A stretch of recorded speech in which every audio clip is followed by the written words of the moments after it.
श्रीमत्काञ्ची मुनिं वन्दे कमलापतिनन्दनं वरदाङ्घ्रि सदासङ्गरसायनपरायणं देवराजदयापात्रं श्रीकाञ्चीपूर्णमुत्तमं ராமானுஜமுனேர்மான்யம் வந்தேகம் சஜ்ஜனாஸ்ரயம். இன்று ஆச்சாரியாகிரேசரரான திருக்கச்சி நம்பிகளுடைய திருநக்ஷத்திர தினம் ஆகும். மாசி மாதத்திலே மிருகசீர்ஷ நட்சத்திரத்திலே பூவிருந்தவல்லியிலே அவதரித்தவர் திருக்கச்சி நம்பிகள். திருவாலவட்டம் திருக்கச்சி நம்பிகள் என்னே தம்முடைய கைங்கரியத்தாலேயே பெருமை பெற்றவராய், அத்தையே தமக்கு அடையாளமாக கொண்டவராய் இவர் விளங்குகிறார். எம்பெருமானாராலே மிக மிக மதிக்கப்பட்டவர். உள்ளத்தளவில் திருக்கச்சி நம்பிகளை தம்முடைய ஆச்சாரியராகவே எம்பெருமானார் போற்றுகிறார். திருக்கச்சி நம்பிகளுக்கு கஜேந்திரதாசருங்கிறது இயற்பெயர். ஆனால் சம்பிரதாயத்திலே திருக்கச்சிங்கிற காஞ்சிபுரம், அந்த காஞ்சிபுரத்திலே உறையுமவனான பேரருளாளன், அவனுக்கு அந்தரங்க கைங்கரியம் செய்தவரானபடியால் திருக்கச்சி நம்பிகள் என்றே அறியப்படுகிறார். பேரருளாளனுக்கும் திருக்கச்சி நம்பிகளுக்கும் சிறந்த தொடர்பு உண்டு. ஆனால் அடியேன் இப்போது பேசவிருக்கிற விஷயம் திருக்கச்சி நம்பிகளுக்கும் ஸ்ரீ பார்த்தசாரதி எம்பெருமானுக்கும் இடையிலே இருக்கிற ஒற்றுமைகளை பற்றி. உங்களில் பல பேர் இந்த தலைப்பை, இந்த விஷயத்தை கேட்டவுடன் உங்கள் புருவங்களை நிச்சயமாக உயர்த்தி இருப்பீர்கள். ஏன்னா திருக்கச்சி நம்பிகள் கைங்கரியம் பண்ணியது காஞ்சிபுரத்திலே தான் அவர் செய்திருக்கிறார்.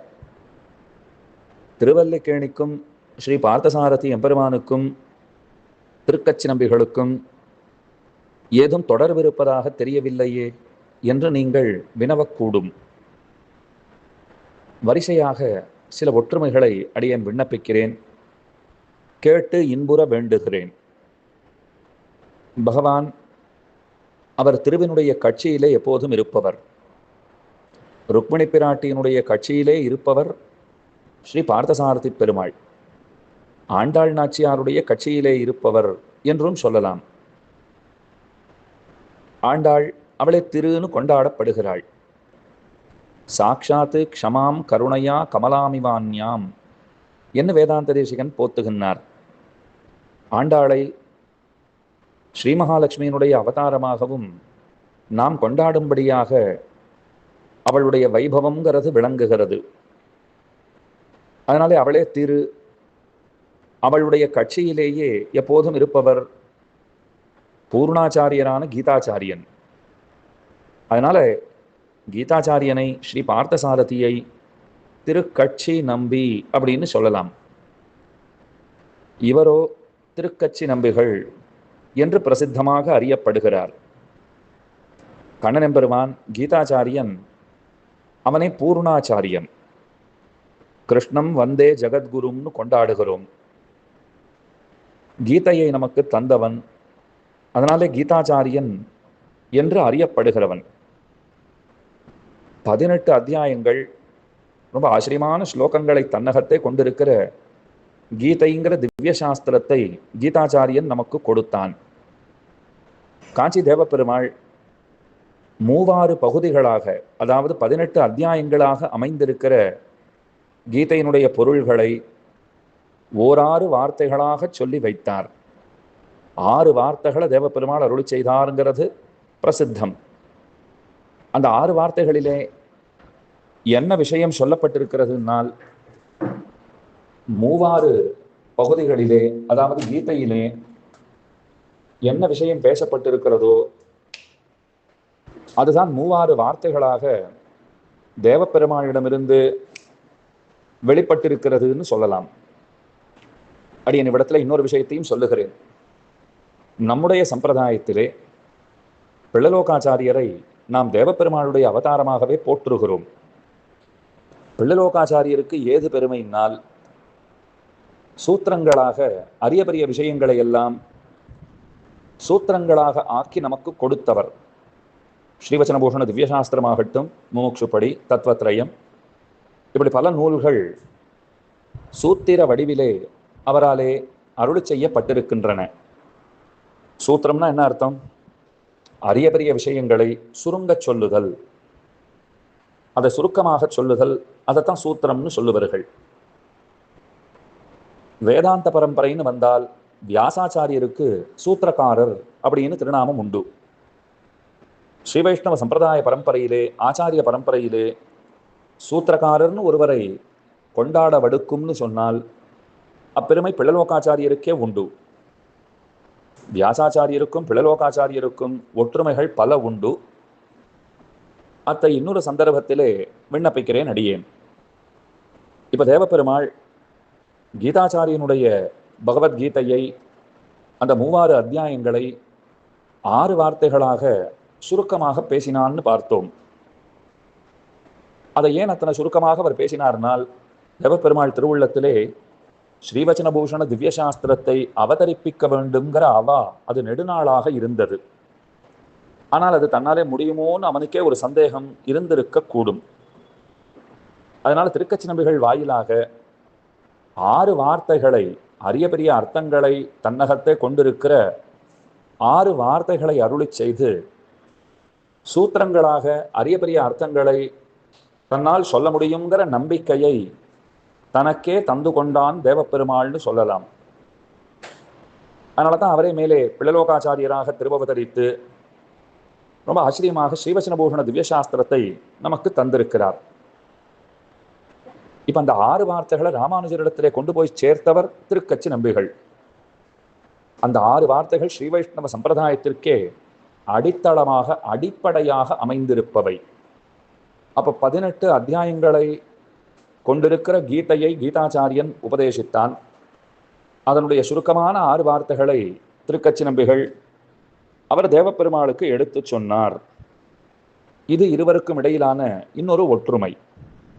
அடுத்தது பாருங்கோ, சஞ்சலம் ஹி மனகிருஷ்ண பிரமாதி பலவத்ருடம். அர்ஜுனன் சொல்றான், என் மனசெல்லாம் ரொம்ப கலக்கமாக இருக்கிறது, செய்யத்தக்கது எது, செய்யத்தகாதது எது, இந்த விவேகம் எனக்கு இல்லைங்கிறான். நல்லது கெட்டதே எனக்கு தெரியலேன்னு கலக்கத்திலே இருந்தான். அந்த கலக்கத்தை, அர்ஜுனனுடைய கலக்கத்தை போக்கியவர் ஸ்ரீ பார்த்த சாரதி.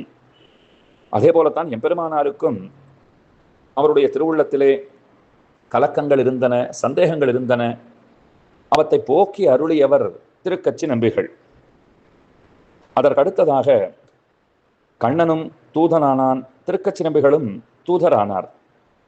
கண்ணன் பாண்டவர்களுக்காக பாண்டவ தூதனானான். திருக்கச்சி நம்பிகள் எம்பெருமானாருக்காக பேரருளாளனிடம் தூது போனார். அடுத்தது ரொம்ப அழகான ஒரு ஒற்றுமை. ஸ்ரீ பார்த்தசாரதி ரோஹிணி நட்சத்திரத்திலே அவதரித்தவன். திருக்கச்சி நம்பிகள் மிருகசீர்ஷ நட்சத்திரத்திலே அவதரித்தவர். இந்த நட்சத்திரங்களினுடைய அந்யோன்யம், வரிசையா நட்சத்திரங்களை சொல்லிக் கொண்டு வந்தோம்னால் அடுத்தடுத்து வருகிற நட்சத்திரங்களாக இந்த 2 நட்சத்திரங்களும் அமைந்திருக்கின்றன. அப்ப பாருங்க, பக்கத்துல இருக்கா 2 பேரும் அப்படிங்கிற ஒத்துமை. இன்னொன்னு சொல்றேன், பரஸ்பரம் ஒருத்தர் இவா சந்தித்து கொண்டார்கள் என்னால் ஸ்ரீ பார்த்தசாரதியும் திருக்கச்சி நம்பிகளும் பரஸ்பரம் பார்த்துட்டான்னா 2 பேரும் மதராசின்னு சொல்லிப்பா. அது என்ன மதராசி அப்படின்னால், சாதாரணமாக தமிழ்நாட்டுக்காரால வடதேசங்கள்ல மதராசின்னு தான் சொல்லுவார்கள். அதே போல வடதேசங்கள்லேருந்து யார் வந்தாலும் அவர் யாரோ சேட்டுன்னு நாம சொல்லிடுவோம். இங்கேருந்து அது கர்நாடக தேசமா இருக்கலாம், கேரளாவா இருக்கலாம், இப்போ கேரளமா இருக்கலாம், ஆந்திர தேசமா இருக்கலாம், தமிழ்நாடா இருக்கலாம், யார் போனாலும் சரி மதராசி அப்படின்னு விடுவா. இப்போ திருவல்லிக்கேணி ஆகட்டும், பூவிருந்தவல்லி, திருக்கச்சி நம்பிகளுடைய அவதார ஸ்தலமாகட்டும், இந்த 2மே சென்னை பட்டணத்திலே இருக்கக்கூடிய க்ஷேத்திரங்கள். அதாவது நாம பழைய வழக்கப்படி சொன்னோம்னால் மதராஸ்ல இருக்கக்கூடிய க்ஷேத்திரங்கள், அவ 2 பேருமே மதராசிகள். இந்த ஒற்றுமை உண்டு. இதுல இன்னொரு விஷயம் இருக்கு பாருங்கோ, பரஸ்பரம் பார்த்துட்டான்னா மத் ராசின்னு சொல்லிப்பா, என்னுடைய ராசி.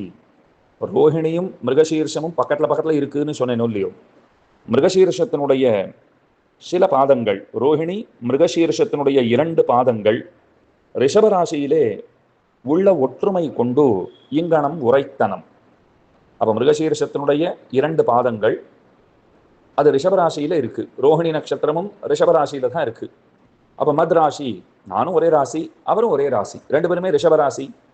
அப்ப இவ மதராசியாகவும் இருக்கா, பரஸ்பரம் மதராசின்னு சொல்லிக் கொள்ளும்படியாக 2 பேருக்கும் அந்த ராசியினாலே வரும் ஒற்றுமையும் இங்கே உரைக்கப்பட்டது. அடுத்தது பாருங்க, வருண பிறப்பினாலே வரும் ஒற்றுமை. கண்ணன் அவர் க்ஷத்ரிய குலத்திலே திருவவதரித்திருந்தாலும் அந்த குலம் வைசியப்பிராயமாகவே பலராலும் பார்க்கப்பட்டது. யயாதியினுடைய சாபம் காரணமாக அரசுரிமைங்கிறது மறுக்கப்பட்ட குலமாகத்தான் கண்ணனுடைய குலம் பார்க்கப்படுகிறது. கோபாலனாகவே பெருமான் இருந்தான், அப்ப வைசியனாகவே வளர்ந்தான்னு பார்க்கிறோம். திருக்கச்சி நம்பிகளும் அதே போல வைசிய குலத்திலே திருவவதரித்தவர் அப்படிங்கிற ஒற்றுமை. அடுத்தது கேளுங்கோ, அர்ஜுனனை யுத்தம் செய்ய தயார் செய்தவன் பார்த்தசாரதி. பார்த்தசாரதி சொன்னதுக்கு அப்புறம் தானே அர்ஜுனன் யுத்தம் எல்லாம் புரிந்தான். திருக்கச்சி நம்பிகள் அந்த பார்த்தசாரதியையே தயார் செய்தவர்னு சொல்லலாம். குழப்பமாக இருக்கிறதா? விளக்குகிறேன்.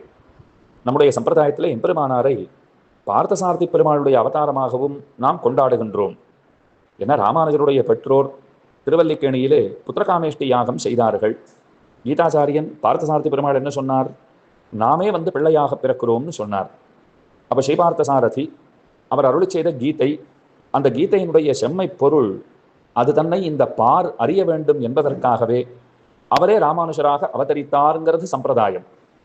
அப்ப அர்ஜுனனை தயார் செய்தவர் ஸ்ரீ பார்த்தசாரதி, ஸ்ரீ பார்த்தசாரதியினுடைய அவதாரமான ராமானுஜரை தயார் செய்தவர் திருக்கச்சி நம்பிகள். அடுத்தது கடுங்கோ, கண்ணனாகட்டும் திருக்கச்சி நம்பிகளாகட்டும் இருவருமே அவமானங்களை சந்தித்தனர். ஆனாலும் ஒரு நாளும் அது குறித்து அலட்டிக் கொண்டதில்லை. காயங்களை கணக்கில் கொள்ளாதவர்கள். கண்ணன் சரித்திரத்துல பல இடங்கள்ல அவரை பலர் அவமானப்படுத்தி இருக்கின்றனர். இது நாம நல்லா தெரிஞ்சுட்டு இருக்கிற விஷயம். திருக்கச்சி நம்பிகள் விஷயத்திலும் கூட அவரை எம்பெருமானார் தம்முடைய திருமாளிகைக்கு உணவருந்த அமுது செய்ய அழைத்திருந்தார். ஆனால் ராமானுஜருடைய தேவிகள் எம்பெருமானாருடைய திருவுள்ளத்திற்கு பாங்கில்லாத சில காரியங்களை அப்போது செய்தாள்னு பார்க்கிறோம். ஆனால் திருக்கச்சி நம்பிகள் அந்த குறைகளை அவர் குறைகளாகவே கருதவில்லை. அந்த அவமானங்களை அவர் பொருட்படுத்தவே இல்லை. கண்ணனை போலவே இருந்திருக்கார். அடுத்தது பாருங்க, குச்சேலனுக்கு பொருள் தந்தவன் பார்த்தசாரதி. கண்ணன் தானே கொடுத்தார், குச்சேலனுக்கு பொருள் ஈந்தான். சம்பிரதாயத்திலே கூரேஷர் கூரத்தாழ்வானுக்கு தனி இடம் உண்டு. அந்த கூரத்தாழ்வானை சந்தித்து அவர் எம்பெருமானாரை திருவடி தொழுவதற்கு உதவி புரிந்தவர் திருக்கச்சி நம்பிகள். தேவபெருமாளும் பெருந்தேவி தாயாரும் கூரத்தாழ்வானுடைய செல்வத்தை கண்டு வியந்தார்கள். இவர் அடுத்த நாள் போறார். திருக்கச்சி நம்பிகள் கூரேஷரை பார்த்துட்டு, நேற்றைய தினம் தாயாரும் பிராட்டியும் உம்மை வெகுவாக புகழ்ந்தார்கள் அப்படின்னு சொன்னார். அவர்கள் நம்மை வெகுவாக புகழும் அளவிற்கு அடியேன் என்ன சாதித்து விட்டேன் இவர் கேட்டார். குரேஷர் கேட்டார். இல்லை உம்முடைய செல்வச் செழிப்பை அவர்கள் ரொம்பவும் ஸ்லாகித்தார்கள் என்று திருக்கச்சி நம்பிகள் பதில் உரைத்தார். அப்பவே இதெல்லாம் விட்டுட்டு ராமானுஜரிடத்தில் போக வேண்டும் என்று அவர் தீர்மானித்துக் கொண்டு புறப்பட்டார். அப்போ குச்சேலனுக்கு நிதி தந்தவன் பார்த்தசாரதி. கூரேஷராம் ஆழ்வானுக்கு இராமானுஜன் என்னும் மாநிதியேன்னு பாடுறோம் இல்லையா, மாநிதியான எம்பெருமானாரை பெற்று தந்ததில் பெரும் பங்கு திருக்கச்சி நம்பிகளுக்கு உண்டு. இந்த ஒற்றுமையையும் நினைவிலே கொள்க. அடுத்தது கழுங்கோ, வீரராகவர். இது திருக்கச்சி நம்பிகளுடைய திருத்தகப்பனாருடைய ஒரு திருநாமம். அவருக்கு கமலாபதியின் ஒரு பேர் உண்டு, வீரராகவர்னு ஒரு திருநாமம் உண்டு. வீரராகவருடைய பிள்ளை திருக்கச்சி நம்பிகள். பார்த்தசாரதி யார் தெரியுமா? வீரராகவர் பின்னை. வீரராகவர் பிள்ளை திருக்கச்சி நம்பிகள், வீரராகவர் பின்னை பார்த்தசாரதி. அப்படின்னா என்ன சொல்கிறேன். காசையாடை மூடியோடிங்கிற திரு எவ்வளூர் பதிகம் திருமொழியிலே 2ஆம் பத்திலே. அந்த பதிகம் முடிஞ்சாச்சுன்னால் அடுத்த பதிகமே திருவல்லிக்கேணி விற்பெருவிழவும் பதிகம்தான். அப்ப அடுத்த பதிகம் வீரராகவருக்கு அடுத்த பதிகம், வீரராகவருக்கு பின்னே வருகிறவர் பார்த்தசாரதி, அதாவது விற்பெருவிழவுங்கிற பதிகம். வீரராகவருக்கு பிள்ளையாக வருகிறவர் திருக்கச்சி நம்பிகள். அடுத்தது பாருங்கோ, பொய்ப்புகாரினால் 2 பேருமே பாதிப்புக்கு உள்ளாகினர். சியமந்தகமணி விஷயமான ஒரு புகார், அதனாலே கண்ணனுக்கு ஒரு அபவாதம் ஏற்பட்டது. அதை அவன் போக்கிக் கொண்டான். திருக்கச்சி நம்பிகளும் பேரருளாளன் திருவாபரண விஷயமான ஒரு வீண் அபவாதத்திற்கு, செய்யாத குற்றத்திற்கு அவர் சிறிது காலம் தண்டனை அனுபவிக்க நேர்ந்ததுன்னு சொல்லுவார்கள்.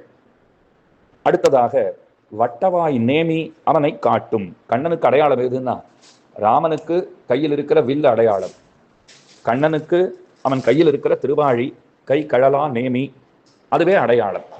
அப்ப வட்டவாய் நேமி கண்ணனை காட்டும். திரு ஆலவட்டம் திருக்கச்சினம்பிகளை காட்டும். இவர் திருக்கச்சினம்பின்னு நாம் எப்படி கண்டுபிடிக்கிறோம்? ஏதோ ஒரு திவ்யதேசத்துக்கு போனோம், அங்க ஒருத்தரை வணங்கினோம், இவர் திருக்கச்சினம்பிகள் என்று எப்படி சொல்லுகிறோம்னால் கையில் இருக்கிற திருவாலவட்டம் தான் அடையாளம். அடுத்தது முக்கியமான ஒத்துமை, ரெண்டு பேருமே கோபாலர்கள். கண்ணன் ஆடு மாடுகளை மேய்த்தவன், திருக்கச்சினம்பிகளும் கூட திருக்கோட்டியூர் நம்பியினுடைய அல்லது பெரிய நம்பியினுடைய ஆடு மாடுகளை எல்லாம் மேய்த்து அவராலே நம் பையல் என்று அபிமானிக்கப்பட்டார் என்று அறிகிறோம். இத்தனை ஒற்றுமைகளை அனுபவித்து மகிழ்ந்தோமா? முத்தாய்ப்பாக இறுதியாக ஒரு விஷயம் சொல்லுகிறேன். இப்ப சொல்ல போகிற இந்த ஒற்றுமை, இந்த கடைசி ஒற்றுமை ஸ்ரீமான் ஸ்ரீ ஊவே கேபி தேவராஜன் சுவாமி சாதித்த ஒரு ஒற்றுமை. அதையும் கேட்டு இன்புற பிரார்த்திக்கிறேன். கண்ணன் அர்ஜுனனிடத்தை பேசினான். நன்னா கேட்டுக்கோங்கோ. கண்ணன் அர்ஜுனனிடத்தை பேசினான், கீதையை சொன்னான். அதனால் தெளிவுற்றவனாய் கௌரவர்களை நோக்கி அம்புகளை அவன் வீசத் தொடங்கினான். இப்ப திருக்கச்சி நம்பிகள் விஷயத்திலே இங்கே நம்பிகள் தேவப்பெருமாளுக்கு திருவாலவட்டம் வீசினார். உடனே பகவான் பேசினான். கீதாச்சாரியன் பேசினான், அர்ஜுனன் அம்புகளை வீசினான். திருக்கச்சி நம்பிகள் திருவாலவட்டம் வீசினார், உடனே தேவப்பெருமாள் பேசினார். பேசிய பிற்பாடு அம்புகளை வீசுதல் அங்கே, விசிறி வீசிய பிற்பாடு பேசுதல் இங்கேங்கிற அந்த நயம், அதையும் நீங்கள் கேட்டு இன்புத்திருப்பீர்கள் என்று நம்புகிறேன். இப்படி ஒரு ரொம்ப ஆச்சரியமான வைபவம் மிக்கவரான திருக்கச்சி நம்பிகள் அனவரதமும் தேவப்பெருமாளுக்கு தொண்டு பூண்டு ஒழுகியவர். அவர் நமக்கு எந்த அனுகிரகத்தை எப்படி செய்ய வேண்டும் என்னால் அவரை போல நாமும் பகவானுக்கு ஆட்பட்டிருக்க வேண்டும். அதற்குரிய வல்லமையை அவர் நமக்கு தந்தருள வேண்டும். அவரை போல கைங்கரியம் பண்ண வல்லவர்களாக நம்மையும் அவர் அனுகிரகிக்க வேண்டும்ங்கிறதையே இன்றைய தினத்திலே அவரிடத்திலே பிரார்த்தனையாக நாம் செய்வோமாக. திருக்கச்சி நம்பிகள் திருவடிகளையே சரணம். எம்பெருமானார் திருவடிகளையே சரணம். ஜீயர் திருவடிகளையே சரணம்.